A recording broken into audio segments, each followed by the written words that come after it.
सप्रेम जय महाराष्ट्र. महाराष्ट्रभरातून शिवसेना एक वादळ पाहणाऱ्या तुम्हा तमाम प्रेक्षकांना, सर्व शिवसैनिकांना माझा अनिश गाढवेचा मानाचा जय महाराष्ट्र. हे माध्यम पहिल्यांदाच पाहताय ताबडतोब सबस्क्राईब करा. ज्या शिवसैनिकांना प्रेक्षकांना या माध्यमाला जॉईन करायचं असेल, जॉईन हा पर्याय सबस्क्राईब बटनाच्या अगदी बाजूलाच आहे. आपण जॉईन करून या माध्यमाचे सदस्य व्हा. ज्या शिवसैनिकांना प्रेक्षकांना या माध्यमाला गुगल पे आणि फोन पेच्या द्वारे सहकार्य करायचंय, या माध्यमाच्या सामाजिक कार्यांमध्ये सहकार्य करायचंय, आपण गुगल पे आणि फोन पे क्रमांक लिहून घ्या 9987 70 34 18 9987 703418. ज्या पंक्तीला आपण बसावं त्याच पंक्तीची नेमकी बुंदी संपावी. कसं वाटेल तुम्हाला? पंक्तीला तर बसलोय पण पंक्तीमध्ये बुंदीच संपली. हीच अवस्था 6 गद्दार खासदारांची झालेली आहे. शिंदे गटात शिवसेनेतनं गेलेल्या 6 गद्दार खासदारांच्या पंगतीची बुंदी, भात, शाक, वरण, जे काय तुम्हाला म्हणायचं ते म्हणा, सारं काही संपलेलं आहे. या शिंदे गटाच्या 6 गद्दार खासदारांना माननीय सुप्रीम कोर्टाची नोटीस आहे आणि या नोटिशीला त्यांना उत्तर वगैरे आता नाही, आता हजर राहायचंय. 31 ऑगस्ट रोजी सकाळी 10:30 वाजता माननीय सुप्रीम कोर्टामध्ये जर आपण उपस्थित राहिला नाहीत तर तुमच्या अनुपस्थितीतच तुमची सुनावणी घेण्यात येईल, याची नोंद घ्यावी. तुम्ही येणार, तुमची वाट पाहणार, मग तारीख पे तारीख चालणार, तुम्ही येणारच नाहीत, कुठे तोंड काळं करणार माहित नाही. पण जर तुम्ही आला नाहीत, 31 ऑगस्ट ही शेवटची तारीख. तुम्हाला आठवायला हवं, माननीय सुप्रीम कोर्टाने 2 आठवड्यांची 2 वेळा मुदत दिलेली आहे. या 6 गद्दार खासदारांना जी नोटीस इश्यू करण्यात आली, अरविंद सावंत शिवसेनेचे गटनेते, पार्लमेंट गटनेते यांनी यांच्या विरोधात एक याचिका दाखल केलेली आहे. म्हणजे शिवसेनेच्या नावाच्या आणि चिन्हाच्या संदर्भातली केस वेगळी चालू आहे, ती लक्षात घ्या. तो एक वेगळा विषय आहे. 16 गद्दारांच्या अपात्रतेची याचिका तो एक दुसरा वेगळा विषय आहे. आणि तिसरी जी याचिका अरविंद सावंतांकडनं आहे तिची सुनावणी 31 ऑगस्ट रोजी आहे. कपिल सिब्बलच या याचिकेवर सुद्धा सुनावणी करणार आहेत. नेमकं प्रकरण काय आहे बघा. तुम्हाला वाटेल 2/3 आकडा झालेला आहे.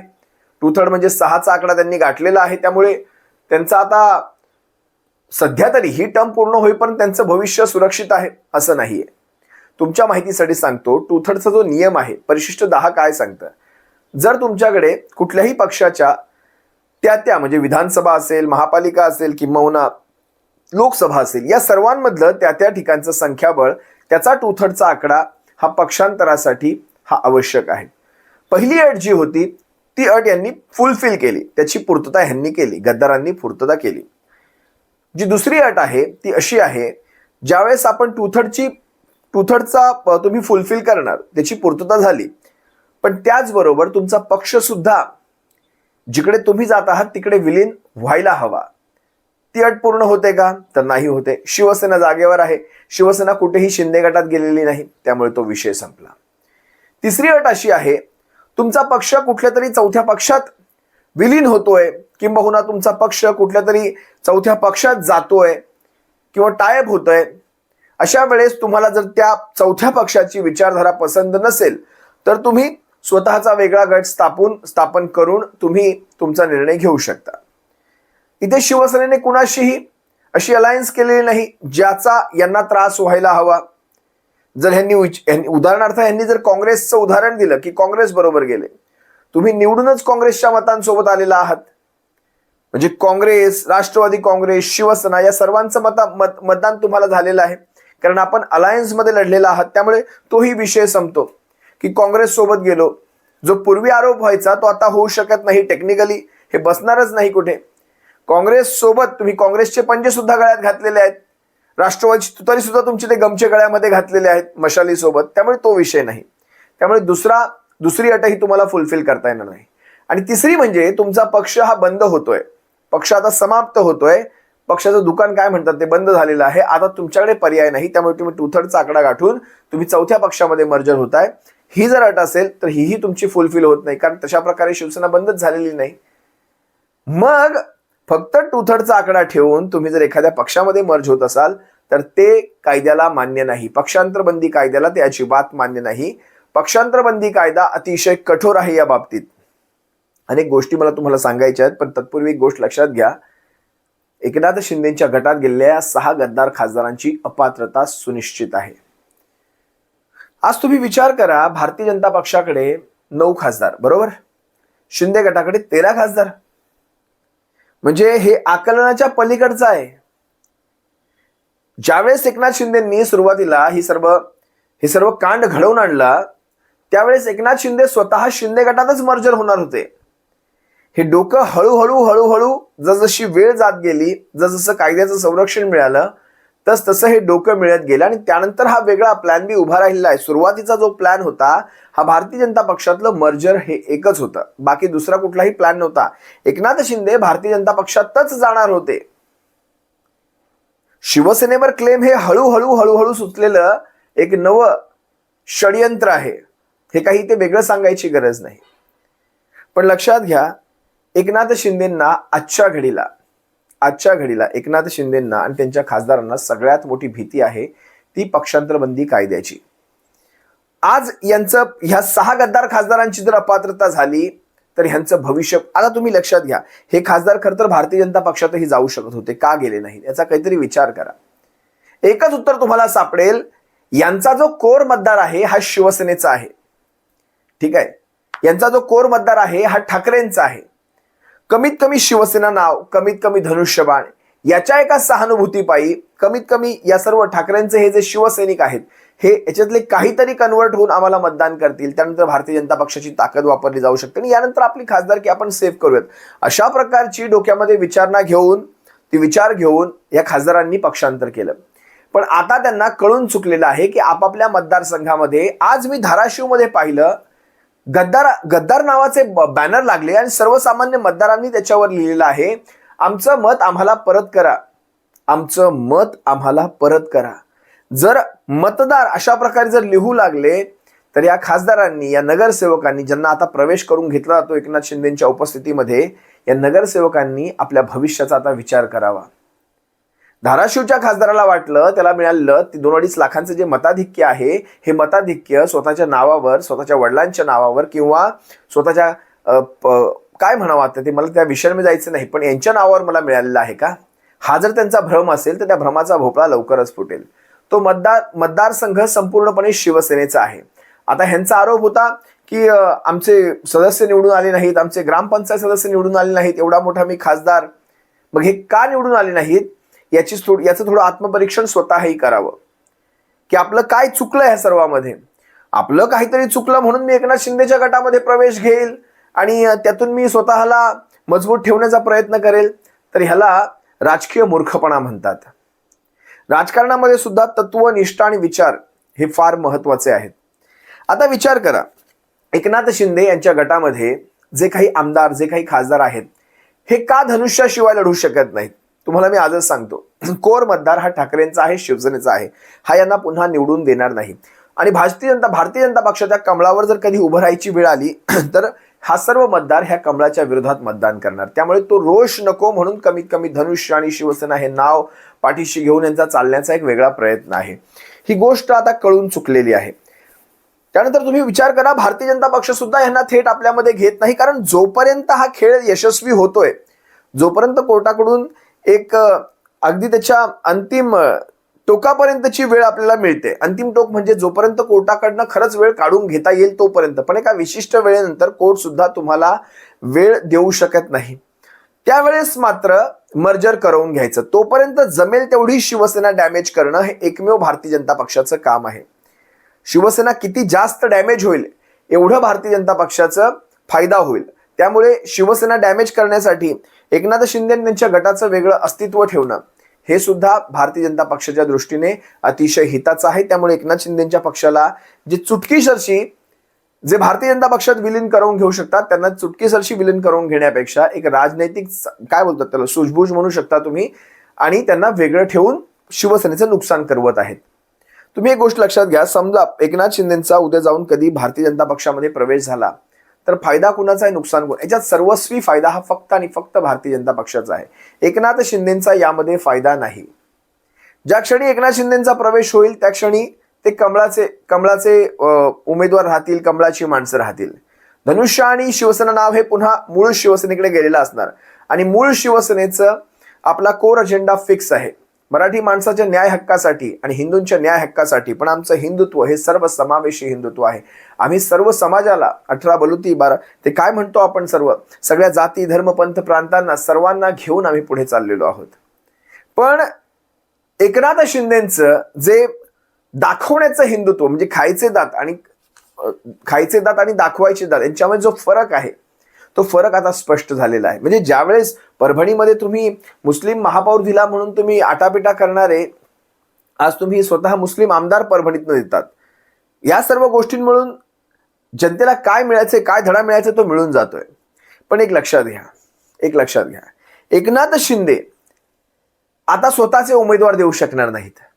समजा एकनाथ शिंदेची जी माणसं आहेत एकदा का ती कमळावर निवडून आली की एकनाथ शिंदे त्यांच्यावर क्लेम सुद्धा करू शकणार नाहीत. यांचं म्हणणं स्पष्ट राहील, ही कमळाच्या मतदानावर निवडून आलेली माणसं आहेत, यांचा आणि तुमचा काही संबंध नाही. हे कमळाचे उमेदवार होते आणि कमळाचे आता समजा आमदार असेल, खासदार असेल, नगरपंचायत सदस्य असेल, जो कोणी असेल, झेडपी असेल, हे कमळाच. एकनाथ शिंदेचं स्वतंत्र अस्तित्व भाजपात राहणार नाही. भाजपा सर्वप्रथम कुणाच्याही बापाचा नाही. भाजपा हा मुंडे असतील, अडवाणी असतील, महाजन असतील यांच्या परिवारांचा झाला नाही तर तुमचा काय होणार, एकनाथ शिंदेचा काय होणार. त्यामुळे हा भाजपा कुणाचाच नाही. ज्या वेळेस हे सारी उमेदवार वगैरे हे भारतीय जनता पक्ष स्वतःवर क्लेम करेल, एकनाथ शिंदेची अवस्था ही खडसेंसारखी झालेली असेल. खडसे माहिती आहेत ना, खडसेंचं काय केलं गेलं तो भारतीय जनता पक्षामध्ये. असो, तो सगळा इतिहास जरी असला तरी लक्षात घ्या, 31 ऑगस्टची जी नोटीस माननीय सुप्रीम कोर्टाकडनं काढण्यात आलेली आहे, या नोटिसीला सकाळी 10:30 वाजता सुनावणी होणार आहे. आणि याचा थेट रेफरन्स हा पक्षचिन्ह, शिवसेना नाव आणि अपात्रता आमदारांची या सर्वांच्या संदर्भात हा सुद्धा निर्णय, खरं तर ही मिळती जुळती केस आहे. तुम्हाला एक उदाहरण द्यायचं झालं तर नुकतंच म्हणजे कालचंच उदाहरण मी तुम्हाला देतो. तृणमूल काँग्रेस पक्षामधले जे आमदार बाहेर पडले गट बनवून, आता पश्चिम बंगालमध्ये निवडणुका झाल्या, जे आमदार बाहेर पडले त्यातले 2 ते 3 आमदार पुन्हा ममता दीदींकडे परतलेले आहेत. त्यांनी स्पष्टपणे सांगितलं की आम्हाला गुमराह केलं गेलं. आम्हाला स्पष्टपणे सांगण्यात आलं की आपण हा जो गट बनवतोय, जो तृणमूल काँग्रेसच्याच आमदारांचा एक गट बनवतोय, हा एक राजकीय पॉलिटिकल स्ट्रॅटेजीचा भाग आहे आणि या गटामध्ये सुद्धा ममता बॅनर्जी हेच नेतृत्व करणार आहेत असं सांगून या आमदारांचा गट बनवला गेला. आणि त्यानंतर ज्यावेळेस काही आमदारांना कळू लागलं की हे सारं प्रकरण वेगळ्या दिशेने चाललेलं आहे, त्यानंतर मात्र त्यातले 2 ते 3 आमदार हे पुन्हा माघारी परतले. तुम्ही त्यांच्या बातम्या पहा, हिंदी मीडियावर चांगल्या बातम्या चालू आहेत. सुप्रीम कोर्टासमोर ही अशा प्रकारची स्टेटमेंट जर गेली की आम्हाला फसवलं गेलं, ममता बॅनर्जीच त्याचं नेतृत्व करणार आहेत अशा प्रकारचं सांगण्यात आलेलं आहे आम्हाला, तर मग त्यांची केस काय, समोरच्यांची केस कशी लढली जाणार, हाच एक मोठा प्रश्न. विचार करा, त्याच सुप्रीम कोर्टासमोर 3 खासदार म्हणजे जे 20 खासदारांचा एक बंच, एक ग्रुप हा संपूर्णपणे त्या ईशान्य भारतातल्या त्या पक्षामध्ये गेला. त्याचं नाव सुद्धा इतकं आपण कधी ऐकलेलं नाही. NCPI नावाचा हा पक्ष, ईशान्य भारताचा, ज्या पक्षामध्ये तृणमूल काँग्रेसचे 20 खासदार गेले, त्या पक्षामध्ये सुरुवातीपासून एकही खासदार नव्हता. तो पक्ष स्थानिक पातळीवर अगदी म्हणजे मुंबईपेक्षाही लहान ठिकाणी हा पक्ष आहे आणि अशा पातळीवर काम करणारा पक्ष ज्याचा एक सुद्धा खासदार नव्हता, त्याची थेट पार्लमेंटमध्ये 20 खासदार झाले आणि एनडीएतला हा दुसरा मोठा पक्ष झाला. विचार करा, एनडीएतला हा दुसरा मोठा पक्ष ज्याचा नगरसेवक सरपंच नसताना थेट 20 खासदार यावेत, ही लोकशाहीची थट्टा नाही. पण तरी सुद्धा या 20 खासदारांपैकी 3 खासदारांनी आता तशा प्रकारचं पत्रक काढलेलं आहे आणि त्यांनी सांगितलेलं आहे आम्ही पुन्हा एकदा ममता दीदींकडे जाणार आहोत, आम्ही एनडीएला सहकार्य करणार नाही. 3 खासदारांचं पत्रक तशा प्रकार. त्यात युसुफ पठाण स्वतः सुद्धा आहेत, क्रिकेटर, तुम्हाला माहिती असायला हवेत युसुफ पठाण. विचार करा, म्हणजे जो डिलिमिटेशनसाठी हा जो खटाडोप करून ठेवलेला आहे, प्रत्येक गोष्टीसाठी नवा काहीतरी चिखल तयार करायचा आणि त्यावर आपल्या राजकीय पोळ्या भाजायच्या. आणि त्याचं दुर्दैवाने म्हणावं लागेल, हे सगळ्याचं जे लॅबोरेटरी झाली, टेस्टिंग करायचं झालं, हे सगळं महाराष्ट्रात केलं गेलं. महाराष्ट्रासारख्या पुरोगामी राज्याच्या राजकारणामध्ये हे सगळं टेस्टिंग करून महाराष्ट्राचं राजकारण घाणेरडं आणि गढूळ करून टाकण्यात आलं. अनेक गोष्टी आहेत. एकनाथ शिंदे यांच्या खरं तर मनातली धडधड वाढलेली आहे. एकनाथ शिंदेंनाही चांगलं चांगलं जाणून आहेत ते की आपलं महत्व कुठपर्यंत असणार आहे. जोपर्यंत एकनाथ शिंदेकडे शिवसेना हे नाव आहे, जोपर्यंत एकनाथ शिंदेकडे धनुष्यबाण हे चिन्ह आहे, तोपर्यंत एकनाथ शिंदेंना रिस्पेक्ट आहे. कारण हा नावाला आणि धनुष्याला हा रिस्पेक्ट आहे. यांना माहिती आहे हे नाव, शिवसेना हे नाव आणि हे धनुष्य काय करू शकतं, यांना याची चांगलीच कल्पना आहे. त्यामुळे ह्यांना तो रिस्पेक्ट नाही, तो त्या लक्षात घ्या, एकनाथ शिंदेना रिस्पेक्ट नाही, तो त्या धनुष्याला रिस्पेक्ट आहे. ज्या दिवशी नाव जाणार एकनाथ शिंदेचं मर्जर आहे, त्यानंतर त्यांचं महत्व शून्य, एकनाथ शिंदेचं महत्व शून्य. असो, लोकसभा अध्यक्षांनी ज्या प्रकारे या खासदारांना, लोकसभा अध्यक्षांनी म्हणण्यापेक्षा सचिवालयाने, लोकसभा सचिवालयाने त्यांना खासदारांच्या बसण्याची व्यवस्था एकनाथ शिंदेच्या गटासोबत करून त्यांनी अप्रत्यक्षरित्या त्यांची ह्या विलिनीकरणाला मंजुरी आहे हे दाखवून दिलेलं आहे. खरं तर सचिवालयाला बसण्याचे आदेश पारित करणं याचा अधिकार किती आहे मला खरंच माहिती नाही, पण ज्या प्रकारे यांना यांच्यासोबत बसवलं या म्हणजे तो प्रकार पाहता यांचं मर्जर झालेलं आहे असंच आपण गृहीत धरू शकतो. त्यामुळे लोकसभा अध्यक्षांना सुद्धा एक नोटीस आहे आणि लोकसभा अध्यक्षांना सुद्धा सुप्रीम कोर्टामध्ये उभं राहणं बंधनकारक आहे 31 ऑगस्ट रोजी. आता काय घडतंय नेमकं पाहूयात. हे खासदार येणार आहेत की यांच्या अनुपस्थितीतच या खासदारांचा कार्यक्रम लिहिला जाणार आहे हे पाहायचंय आपल्याला. तुर्तास मी जास्त न काही बोलता इथेच तुम्हा सर्वांची रजा घेतोय, पण लक्षात घ्या 31 ऑगस्ट ही अतिशय महत्वाची तारीख आहे. भले शिवसेना नाव आणि चिन्हाची केस 2 सप्टेंबरला सुनावणीसाठी असेल, तरी सुद्धा 31 ऑगस्ट ही अतिशय महत्वाची आहे. कारण या सुनावणीच्या निकालाचा थेट परिणाम हा सुप्रीम कोर्टामध्ये नाव आणि चिन्हाच्या केसवर सुद्धा होणार आहे आणि या निकालाचे रेफरन्सेस देशभरामध्ये अनेक ठिकाणी वापरले जाणार आहेत. किंबहुना तृणमूल काँग्रेसच्या केसेसचे निकालाचे रेफरन्स सुद्धा शिवसेनेच्या केसच्या बाबतीत सुद्धा वापरले जाऊ शकतात. ह्या सगळ्या केसेस एकमेकांशी संलग्न आहेत, एकमेकांशी यांचा एक संबंध ठरतो. कारण सारेचे सारे देशातले सध्याच्या घडीचे विरोधी पक्ष आहेत आणि विरोधी पक्षांमध्ये जे काही घडवलं जातंय ते सगळीकडे 19-20च्या फरकाने अतिशय साम्य आहे त्यांच्यामध्ये. जोपर्यंत शिवसेनेच्या केसचा निकाल लागत नाही तोपर्यंत तृणमूल असेल, तोपर्यंत आम आदमी पक्ष असेल, तोपर्यंत DMK असेल, तोपर्यंत समाजवादी पक्ष असेल, जम्मू काश्मीरचा पक्ष असेल, या सगळ्या पक्षांना होल्डवर ठेवलं जाईल.